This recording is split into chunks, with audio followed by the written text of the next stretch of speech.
Wayanad DCC treasurer NM വിജയന്റെ ആത്മഹത്യാ പ്രേരണ കേസിൽ DCC പ്രസിഡന്റ് ND അപ്പച്ചന്റെയും KK ഗോപിനാഥന്റെയും അറസ്റ്റ് രേഖപ്പെടുത്തി. വിവരങ്ങളുമായി ഇപ്പോൾ അനൂപ് KR ചേരുന്നു. അനൂപ്, ചോദ്യം ചെയ്യൽ, ഒടുവിൽ അറസ്റ്റ്. മുൻകൂർ ജാമ്യം നിലനിൽക്കുന്ന ഘട്ടത്തിൽ പോലും അറസ്റ്റ് രേഖപ്പെടുത്തുന്ന ഒരു ഘട്ടമുണ്ടാകുന്നു. കാരണം അത്രയേറെ ഇതിലെ ക്രമക്കേടുകൾ അന്വേഷണ സംഘത്തിന് ബോധ്യമാകുന്ന നിമിഷങ്ങൾ കൂടിയാണത്. എന്തൊക്കെയാണ് അതിൻ്റെ വിവരങ്ങൾ? കൽപ്പറ്റ പ്രിൻസിപ്പൽ സെഷൻസ് കോടതിയാണ് ഈ കേസിൽ 3 പ്രതികൾക്കും മുൻകൂർ ജാമ്യം അനുവദിച്ചത്. എന്നാൽ മുൻകൂർ ജാമ്യം അനുവദിച്ചപ്പോഴും കർശനമായ ജാമ്യ വ്യവസ്ഥകൾ 3 പേരുടെയും ജാമ്യ വ്യവസ്ഥയിൽ ആ വിധത്തിലുള്ള കർശനമായ ഒരു ഉപാധികളാണ് കോടതി മുന്നോട്ട് വെച്ചത്, അല്ലെങ്കിൽ അനുവദിച്ചത്.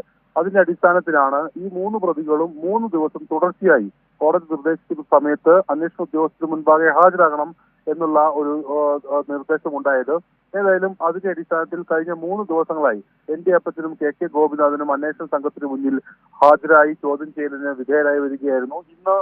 ഇന്നലെയും അതോടൊപ്പം തന്നെ മിനിഞ്ഞാന്നുമൊക്കെയായി ഈ കേസുമായി ബന്ധപ്പെട്ട് ഇവരുടെ വീടുകളിലും അതുപോലെ തന്നെ DCC ഓഫീസിലും ഉൾപ്പെടെ പരിശോധനകളും റെയ്ഡും അതോടൊപ്പമുള്ള രേഖകളുടെ പരിശോധനയും മറ്റും പോലീസ് അന്വേഷണ സംഘം നടത്തിയിരുന്നു. ഏതായാലും ഇന്നും ആ വിധത്തിൽ ചോദ്യം ചെയ്യൽ തുടർന്നു. 10 മണിക്ക് തന്നെ ഇന്നും ഇരുവരും അന്വേഷണ സംഘത്തിന് മുൻപാകെ ഹാജരായി. ഈ സാമ്പത്തിക പണമിടപാടുകൾ അതോടൊപ്പം NM വിജയനുമായി ബന്ധപ്പെട്ട് ഈ ആത്മഹത്യാ കുറിപ്പിൽ ഉണ്ടായിരുന്ന വിവിധ കാര്യങ്ങൾ സംബന്ധിച്ചെല്ലാം പോലീസ് ഇവരുടെ വിവരങ്ങൾ ചോദിച്ചേർന്നു. ഏറ്റവും ഒടുവിൽ ഉച്ചയ്ക്ക് ശേഷം ഇവരുടെ അറസ്റ്റ് രേഖപ്പെടുത്തിയിരിക്കുകയാണ് പോലീസ്. ഇരുവരുടെയും അറസ്റ്റ് ഈ കേസ് ആത്മഹത്യാ പ്രേരണ കേസിൽ പോലീസ് രേഖപ്പെടുത്തി. എന്നാൽ മുൻകൂർ ജാമ്യം നിലനിൽക്കുന്നതിനാൽ അവരെ അറസ്റ്റ് ചെയ്ത് നാളെയാണ് IC ബാലകൃഷ്ണന്റെ ചോദ്യം ചെയ്യൽ അല്ലേ? കസ്റ്റഡിയിൽ ഉള്ള ചോദ്യം ചെയ്യലാണ് 10 മുതൽ 5 വരെ അല്ലേ? അതെ, കസ്റ്റഡിയിൽ വെച്ച് തന്നെ IC ബാലകൃഷ്ണനെയും ചോദ്യം ചെയ്യും.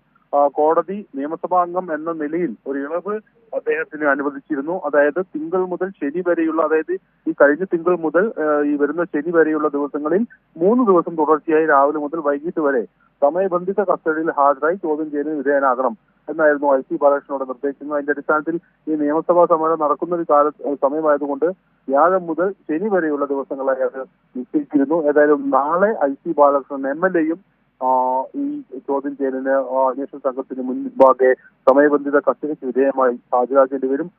ശനി വരെ അതും ആ വിധത്തിലുള്ള ചോദ്യം ചെയ്യൽ തുടരും. ആവശ്യമെങ്കിൽ IC ബാലകൃഷ്ണനെ അനുബന്ധ സ്ഥാപനങ്ങൾ, പ്രത്യേകിച്ച് DCC ഓഫീസ്, അദ്ദേഹത്തിന്റെ വീട്, MLA ഓഫീസ് തുടങ്ങിയ സ്ഥലങ്ങളിൽ എത്തിച്ച് പരിശോധന നടത്തുകയും തെളിവ് ശേഖരണം നടത്തുകയും ചെയ്യും. ആ വിധത്തിൽ MLA IC ബാലകൃഷ്ണനും NM വിജയന്റെ ആത്മഹത്യാ പ്രേരണ കേസുമായി ബന്ധപ്പെട്ട് ഒന്നാം പ്രതിസ്ഥാനത്തുള്ള IC ബാലകൃഷ്ണനും ചോദ്യം ചെയ്യലിന് അന്വേഷണ ഉദ്യോഗസ്ഥന് മുൻപാകെ വരാനിരിക്കുകയാണ്. ഏതായാലും ആ വിധത്തിൽ IC ബാലകൃഷ്ണൻ ഉൾപ്പെടെയുള്ളവരുടെ ചോദ്യം ചെയ്യൽ ഏതായാലും ശനിയാഴ്ചയോട് പൂർത്തിയാക്കും. അതായത് ഇതുമായി ബന്ധപ്പെട്ട അന്വേഷണം ശക്തമായി തന്നെ മുന്നോട്ട് പോവുകയാണ്. അതുമായി ബന്ധപ്പെട്ടുള്ള തെളിവ് ശേഖരണമെല്ലാം പോലീസ് ഇതിനകം തന്നെ ശേഖരിച്ചു കഴിഞ്ഞിട്ടുണ്ട്.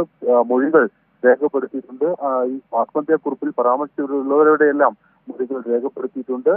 ഈ സംഭവവുമായുള്ള സാക്ഷിമൊഴികളും പോലീസ് ശേഖരിച്ചിട്ടുണ്ട്. ഉടൻ തന്നെ ഈ സംഭവവുമായി ബന്ധപ്പെട്ട് കുറ്റപത്രം സമർപ്പിക്കുന്ന ഉൾപ്പെടെയുള്ള നടപടികളിലേക്ക് ഏതായാലും പോലീസ് കടക്കും. ആ വിധത്തിൽ ഈ കേസിനാസ്പദമായ സംഭവങ്ങളിൽ വിശദമായ ഒരു ചോദ്യം ചെയ്യലാണ് ഈ 2 പ്രതികളുടെയും കാര്യത്തിൽ ഇതുവരെ നടന്നത്. നാളെ IC ബാലകൃഷ്ണന്റെയും ആ വിധത്തിൽ തന്നെയായിരിക്കും അന്വേഷണ ഉദ്യോഗസ്ഥർ ചോദ്യം ചെയ്യുക.